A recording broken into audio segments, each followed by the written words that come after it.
अस्सलाम वालेकुम विद्यार्थी मित्रों।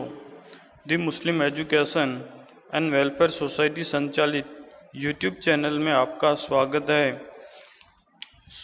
गद्य 5 स्वराज्य की नींव भाग 2 में हम अब आगे का अभ्यास करेंगे।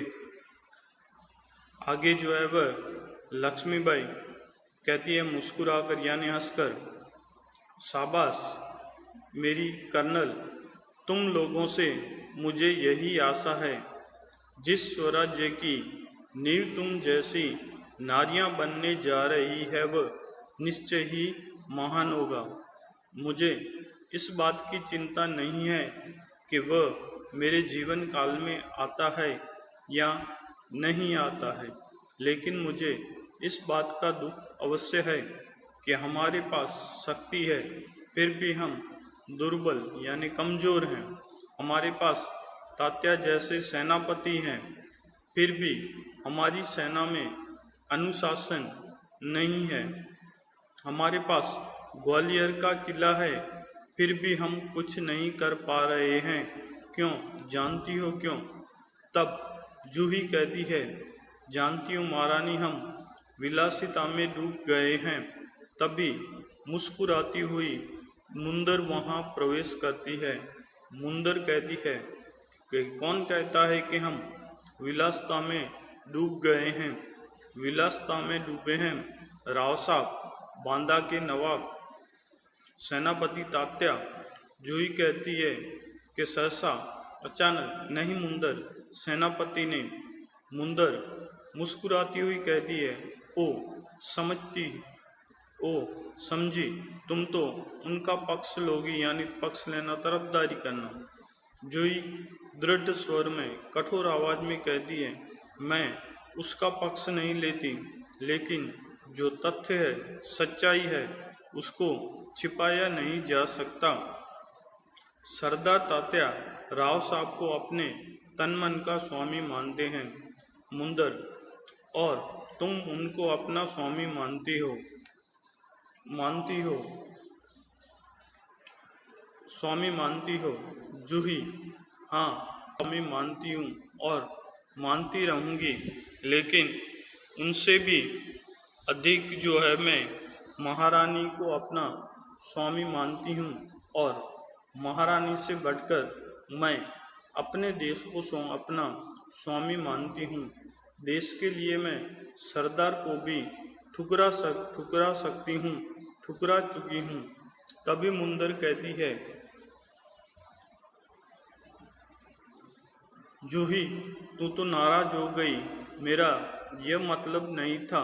मैं तो केवल इतना ही कहना चाहती थी कि जब तुमने उन्हें अपना स्वामी मान लिया है तो उन्हें रोकती क्यों नहीं? तब लक्ष्मीबाई कहती है, जूही ने उन्हें रोका है मुंदर, मैं जानती हूँ। जब राव साहब के कहने पर तात्या इसे नाचने के लिए बुलाने को आए थे तो इसने उनको बुरी तरह धुतकार दिया था।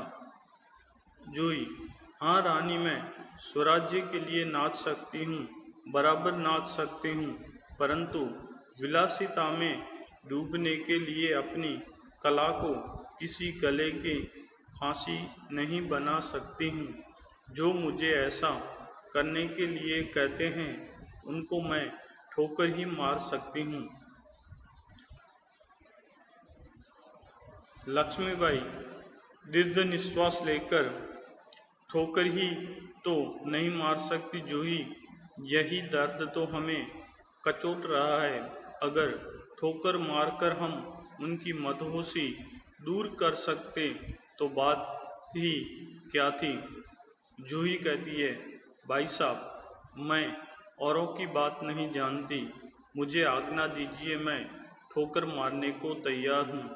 तभी मुंदर कहती है, और मैं भी तैयार हूँ भाई साहब, चलो हम सब चलकर उनकी नींद हराम कर दें।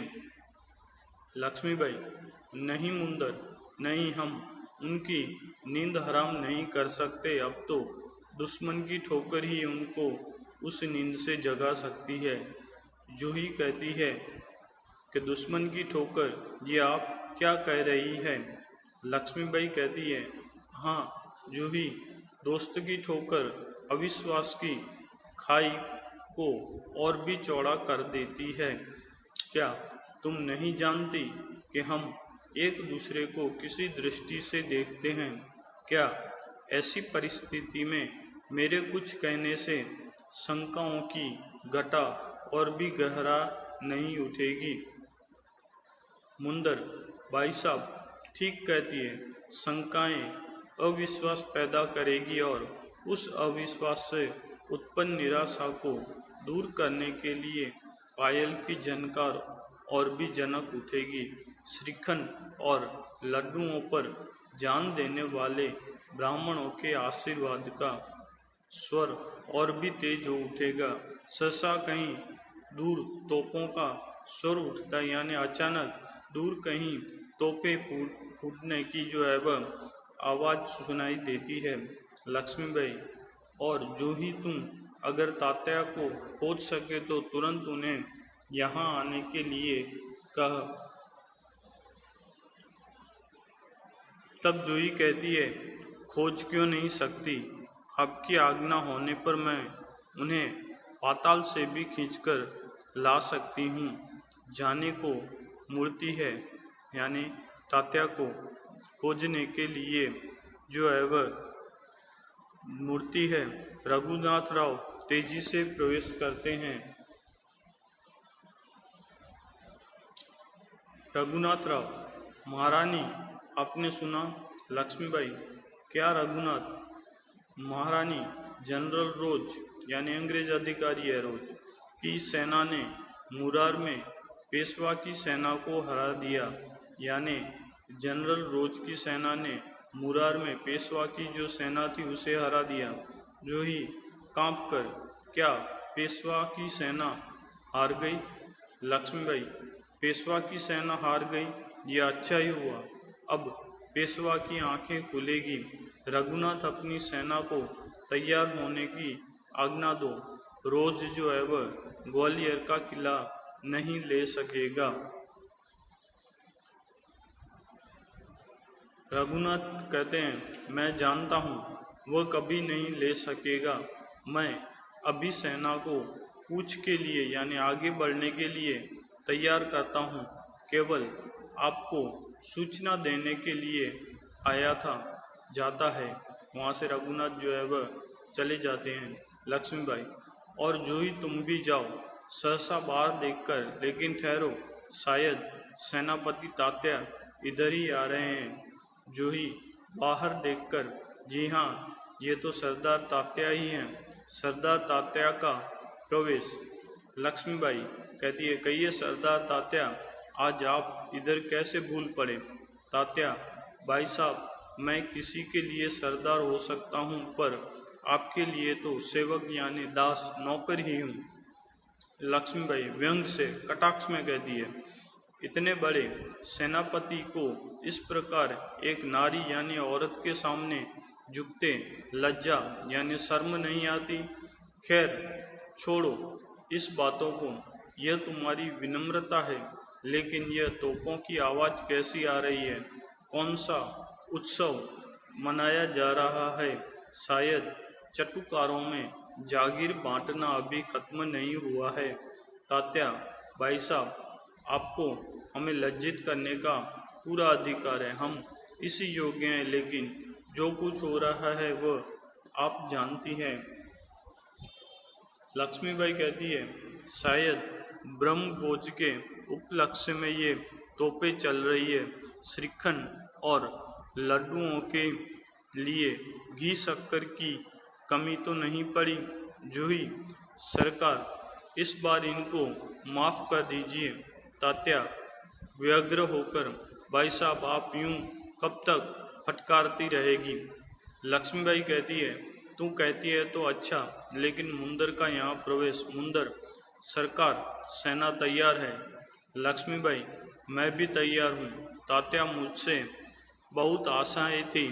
तात्या, तुमसे मुझे बहुत आशाएं थी, तुम्हें रहते यह सब क्या हो गया? जूही, सरकार, ये स्वामी भक्त है।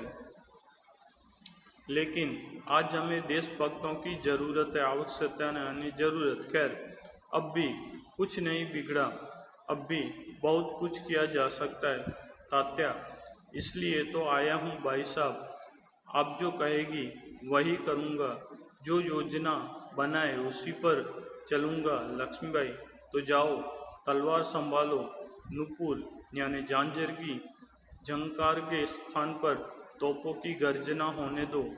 भूल जाओ राग रंग, याद रखो हमें स्वराज्य लेना है, हमें रणभूमि में मौत से जूझना है। महारानी, तात्या कहते, महारानी आपकी जय हो, मैं युद्ध के लिए तैयार होकर आया हूँ। लक्ष्मीबाई, जानती हूँ, लेकिन सेनापति इस बार ये याद रखना कि यदि दुर्भाग्य से विजय न मिल सकी तो तुम्हें सेना और सामग्री दोनों को दुश्मन के घेरे से निकालकर ले जाना है। तात्या, ऐसा ही होगा। लक्ष्मीबाई कहती है, तात्या, मेरा मन कहता है कि यह मेरे जीवन का अंतिम युद्ध है।